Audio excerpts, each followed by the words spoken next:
Otep à tous, bienvenue sur la chaîne des panafricanistes par essence, par conviction et par excellence. Celle des citoyens qui émitent par nécessité et obligation de combat. Nous sommes une chaîne qui n'est guidée que par nos ancêtres et rien que par les ancêtres qui appartiennent à l'égrégore du monde noir. Par conséquent, nous ne croyons en aucun Dieu venu de l'étranger.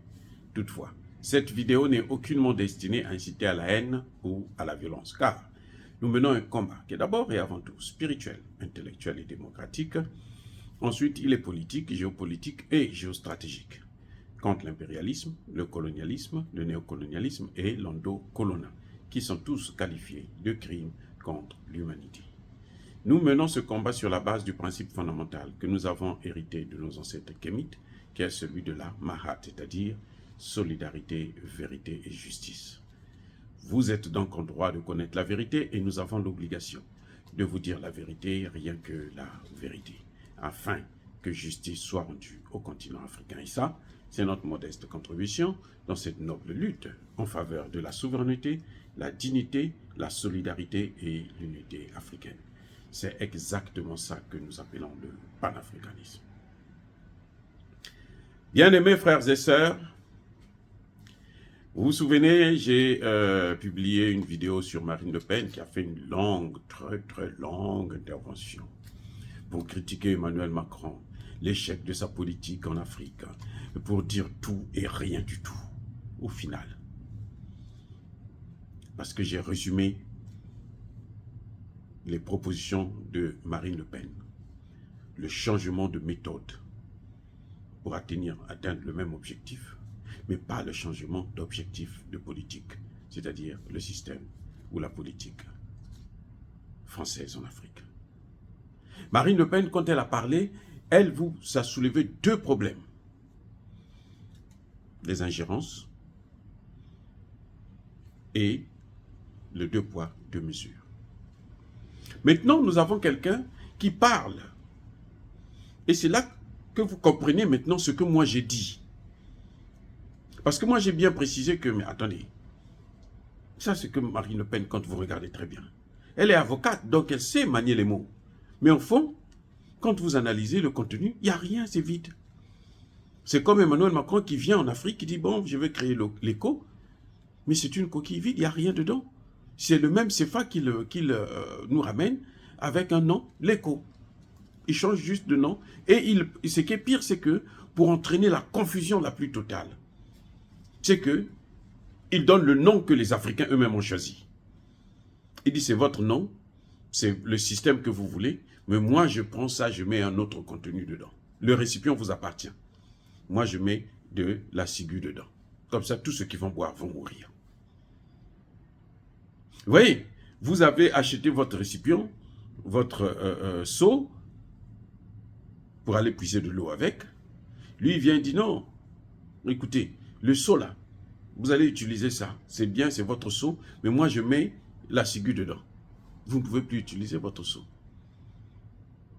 Et vous avez l'exemple clair d'un autre homme politique, Jean-Paul Lecoq, qui intervient aussi à l'Assemblée nationale française pour expliquer sa position sur l'échec de la politique française, pour expliquer qu'est-ce qui ne va pas. Et là, vous avez maintenant, c'est là que vous comprenez ce que moi je vous ai dit. Parce que vous avez exactement ce que j'ai dit. Jean-Paul Lecoq, là, il vous dit que la première des choses en Afrique, c'est d'abord le franc CFA. C'est mortifère. C'est le terme qu'il emploie.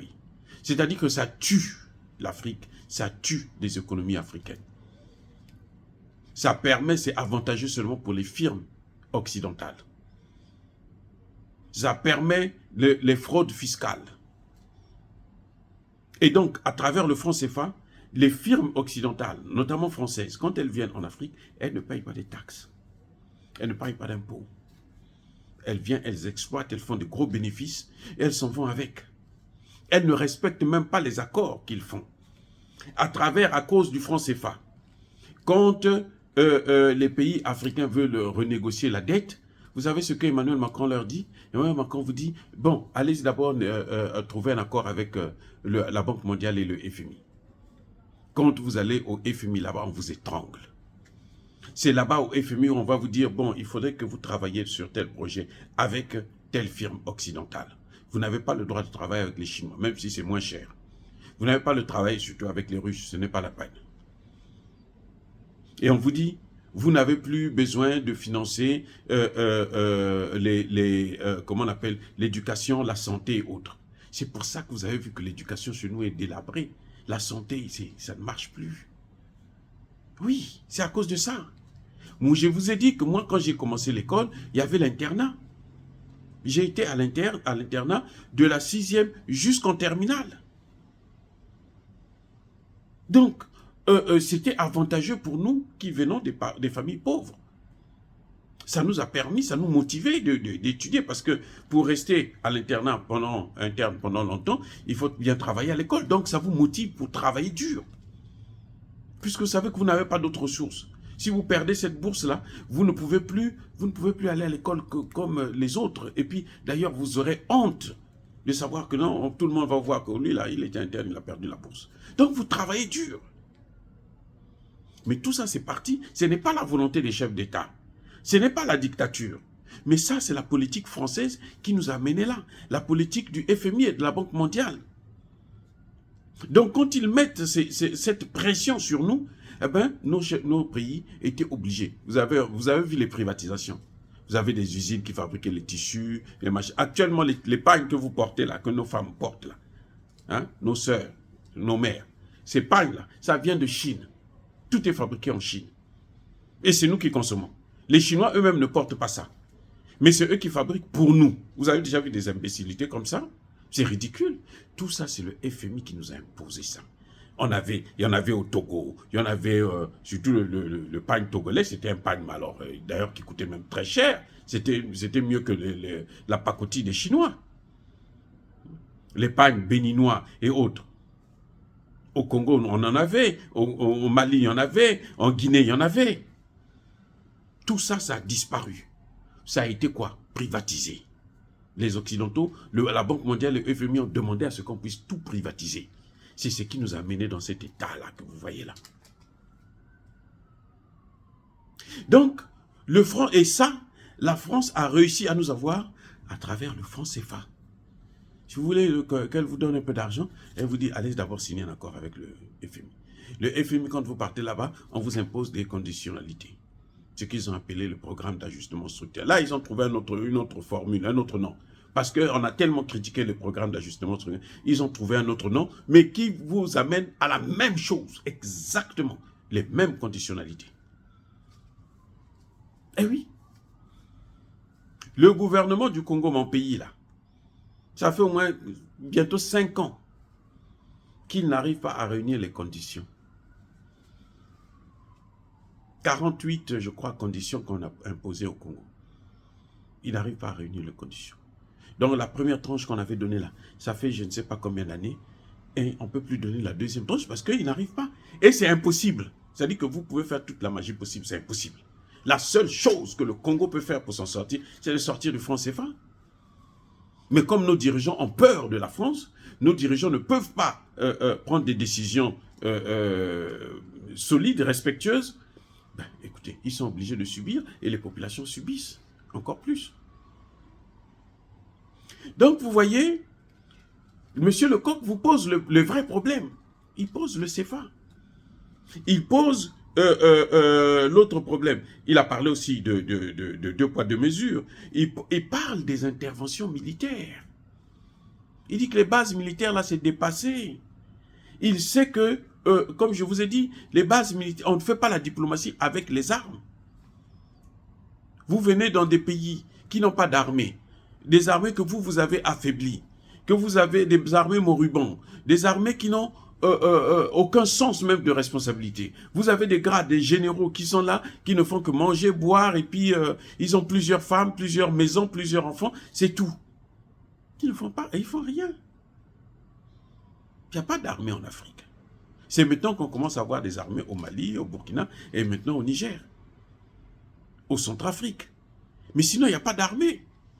Les armées que nous avons, ce sont des armées pour déstabiliser d'autres pays, comme on le fait avec le Rwanda. C'est une armée de déstabilisation, ce n'est pas une armée professionnelle. Monsieur Lecoq vous parle aussi de l'aide publique au développement. Ça, c'est un sujet que Marine Le Pen a aussi utilisé. Elle a sorti 2 points. Vous voyez, Lecoq a 4 points. Les francs CFA, les bases militaires, l'aide publique au développement et le 2 poids 2 mesures. Marine Le Pen vous parle de 2 poids 2 mesures, elle parle de l'aide publique au développement. Comment il faut utiliser l'aide publique? Comment il faut faire le chantage avec l'aide publique pour gagner encore le cœur des Africains, pour manipuler, pour corrompre les dirigeants africains afin qu'ils puissent laisser à la France le pillage de nos ressources. Mais cette politique-là ne marche plus, Madame Le Pen. Cette politique-là ne marche plus. C'est-à-dire que elle n'a plus l'enfeu. Même si maintenant, là, vous avez encore quelques pays, comme le Congo, le Gabon, le Cameroun. Hein, le Cameroun, parce que vous savez que le Cameroun a reçu les vaccins pour le paludisme. Hein, antipaludisme, là. Ou antipaludique, je ne sais pas comment ils appellent ça. Le Cameroun a reçu ces vaccins. Vous savez, c'est des vaccins de la mort. C'est pour stériliser nos enfants, pour gaspiller des générations et des générations. Mais quand même, le Cameroun, le gouvernement camerounais a reçu ça. Pourquoi? Parce qu'ils reçoivent un peu d'argent. C'est même pas de l'argent pour développer des projets. Non, c'est de l'argent pour les dirigeants eux-mêmes. Le ministre de la Santé, le ministre de l'Intérieur, et puis bon, quelques dirigeants, peut-être même le président lui-même. Et puis c'est tout. Et vous sacrifiez toute une génération. Le Cameroun a reçu 400 000 doses d'un vaccin qui n'a jamais été expérimenté. C'est comme si on est en train de construire un avion en plein vol. Mais l'aile peut tomber. Vous allez faire quoi? Vous allez vous écraser. Voilà ce qui est en train de se passer. Donc, moi, quand j'écoute le discours de Marine Le Pen, vous voyez maintenant que j'ai raison de vous dire que non, Marine Le Pen, elle est en train de nous mettre la poudre aux yeux. Elle nous embrouille seulement. Elle croit qu'elle est plus intelligente. C'est une complexée.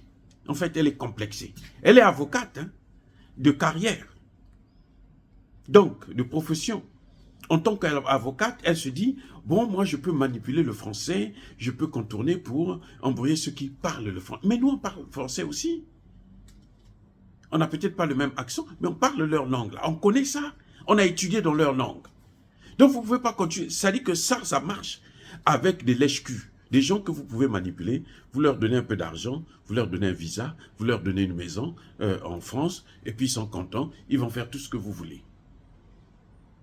Mais ça ne marche plus pour tout le monde. Ça ne marche pas pour notre jeunesse. Parce que la majorité de nos jeunes, là, maintenant, ils ne sortent plus, ils ne vont plus en France. Ils restent là-bas. Donc, ils ont l'éducation de là-bas. Ils comprennent les choses de là-bas. Ils comprennent les choses que nous, maintenant, nous leur disons. Voilà là où Marine Le Pen échoue. Voilà pourquoi elle n'a rien compris. Elle ne vaut absolument rien. Je vous dis que Marine Le Pen, elle fera peut-être même pire qu'Emmanuel Macron.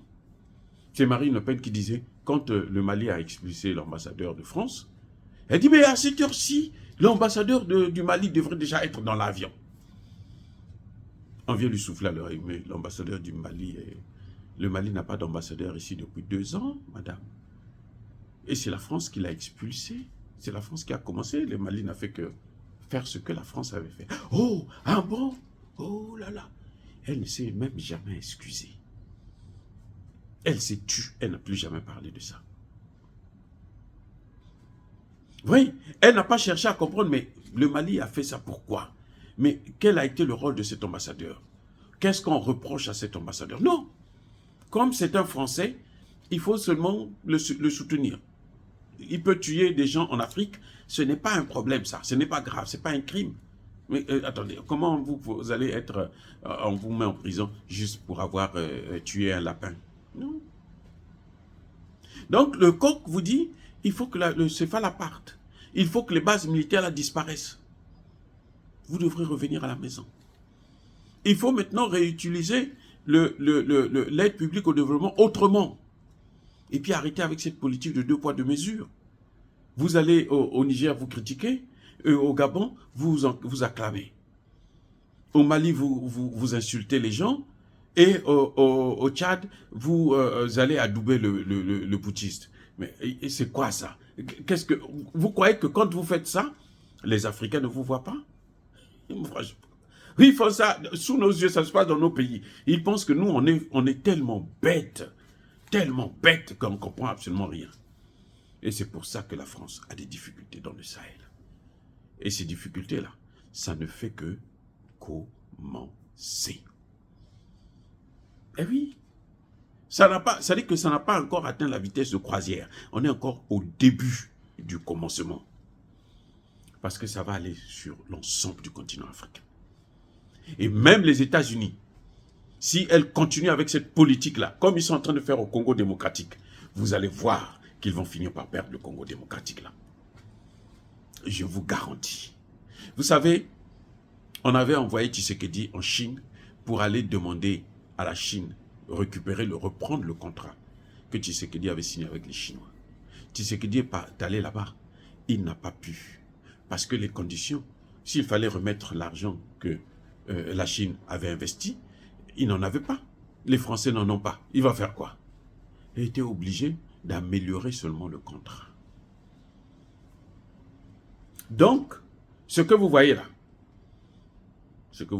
cette politique que l'Amérique est en train de mener, cette politique que la France est en train de mener en Afrique, c'est une politique qui va, à l'évidence, détruire la France, détruire les États-Unis. Leur influence sera écorchée en Afrique. Eh oui. Donc, il faut que ça s'arrête. Et c'est ça la compréhension.